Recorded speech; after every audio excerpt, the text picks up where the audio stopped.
These 8 advanced English words will lift your fluency and your IELTS, TOEFL, or Cambridge score, and you won't just memorize them. You'll meet each one inside the story, feel what it means, then prove you caught it. That's how your brain keeps them for good.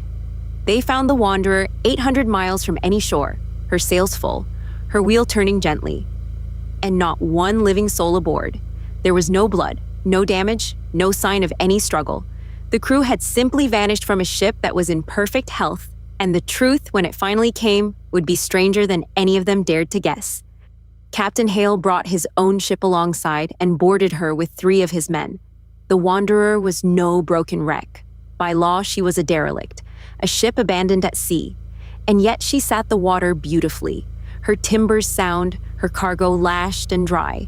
A derelict, Hale thought, had no business looking so very much alive. But she was empty. Hale walked her decks in a silence that pressed against his ears. In the galley, a meal sat half-eaten, the bread gone hard. A pipe lay where someone had set it down. The whole forlorn ship felt like a house whose family had stepped out for one moment and never come back. Nothing was wrong, and yet everything was. It was the most forlorn thing Hale had ever seen.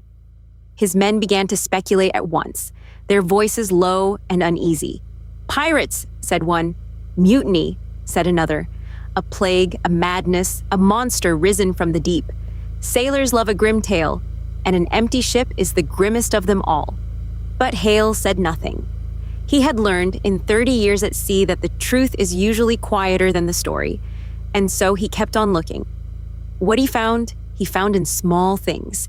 The ship's single lifeboat was gone, but it had not been smashed away by a wave. A length of stout rope was still made fast to the rail, and Hale lifted its end and studied it closely. It had not been cut by a knife. It had severed under a great strain. The fibers stretched and burst apart. Someone had tied that boat to the ship on purpose, and something had then torn it loose. Then he went below, and he smelled it before he saw it. A sharp, sweet reek filled the hold, strong enough to sting his eyes. The Wanderer's cargo was raw spirit, barrels and barrels of it, and one barrel near the hatch had burst its seal. The hold was thick with invisible vapor, the fumes of the leaking spirit, and the reek of it clung to every plank. Hale stood in that swimming air, and at last he began to understand. He did not need to speculate any longer. He could see it now, the whole of it, as plainly as if he had been standing on that deck himself. The leaking spirit had filled the sealed hold with vapor, and then, somewhere in the heat of the afternoon, the building pressure had found itself a way out. It would have come as a sound, a deep groaning crack from below, then a hiss of escaping fumes, perhaps a fine mist bursting from a seam. To the captain of the Wanderer, that could have meant one thing only, that his ship, soaked in vapor, was about to blow itself to splinters beneath his feet. He did the thing that any captain would have done. He got his people off. But he was a careful man, and the sea was calm, and he did not want to lose his ship if she did not, after all, explode. So he put every soul into the lifeboat, and he kept the boat tied to the Wanderer by a long rope, drifting a safe distance astern, to wait. They would sit off her stern until the fumes had cleared, then climb back aboard and sail on. It was a sound plan. It was almost a clever one. Then the wind came. A sudden squall filled the Wanderer's waiting sails, and the great ship woke and surged forward across the water. The long rope snapped tight and severed, and the seaworthy, sturdy, unharmed Wanderer sailed away, alone and empty, leaving her entire crew behind her in an open boat in the middle of an ocean 800 miles wide. There was an irony in it that would have broken Hale's heart if he had let it. For the ship had never been in any real danger at all. The vapor had vented and thinned and cleared. She would not have exploded. She never came close. The one place in all that ocean where the crew would have been perfectly safe was the very ship they had fled in terror. They had abandoned their salvation to save themselves.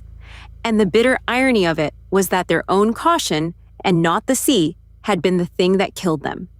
Hale never found the men of the Wanderer. No one ever did. He sailed the derelict home, and the inquiry believed his account because the frayed rope and the burst barrel told the tale better than any witness could. But on quiet nights for years afterward, he still saw it. A grim, empty ship running free before the wind. and somewhere far behind her growing smaller and smaller, a boat full of careful men who had done everything right and lost everything for it.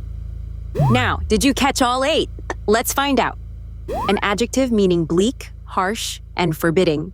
Think of a cold, gray prison yard under a heavy winter sky.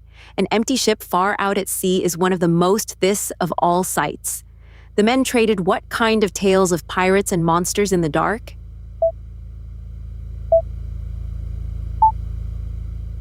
The word is ɡrɪm. The soldiers returned with grim faces and very little to say.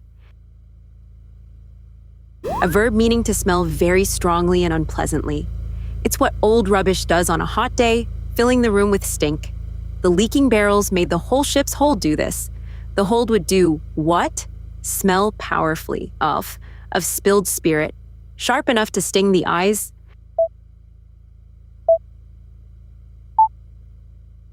The word is reek. His heavy coat began to reek of smoke after the long night. A noun for a gas, mist, or cloud of fumes hanging in the air. It's the cloud of steam you see rising off a boiling kettle. The leaking spirit filled the ship's hold with this, thick and invisible. The dangerous what of the fumes hung unseen below the ship's deck.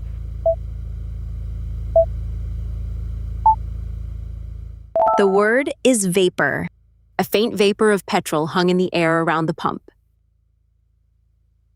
An adjective meaning sad, lonely, and abandoned looking. Think of a single toy left behind in a house that everyone has left. The empty ship, with its half-eaten meal, felt utterly this. The what kind of deck looked like a home its family had stepped out of forever?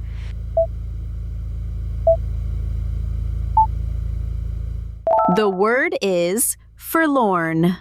The lost dog gave a forlorn look from the empty doorway. A verb meaning to guess or form a theory without real proof. It's what people do when they swap rumors about an unsolved mystery. The crew did this wildly, blaming pirates, monsters, and madness. The sailors could only do what? Guess without proof about why the ship had been left empty.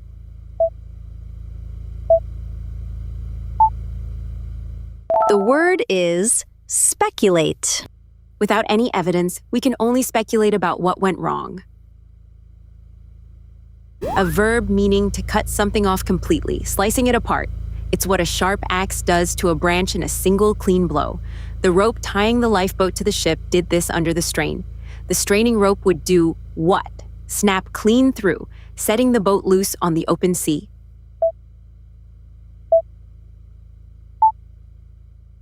The word is sever. A falling steel beam can sever a power line in an instant. An adjective for something abandoned and left to fall into ruin. Think of a crumbling old factory with smashed windows and no owner.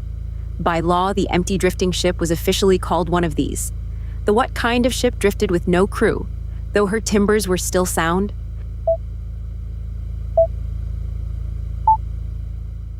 The word is derelict.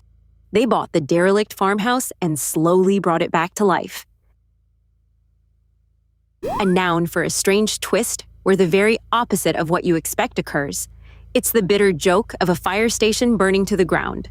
The cruel one here was that the doomed ship was the only safe place. The terrible what was that their caution, not the sea had doomed them.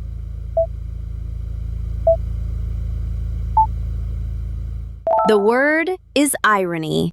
The irony was that the safety inspector caused the accident himself. Quick recap. How many do you still remember? ɡrɪm, reek, vapour, forlorn, speculate, sever, derelict, irony. A new English story every day. Subscribe and learn advanced words the way your brain actually keeps them. Inside a story you won't forget.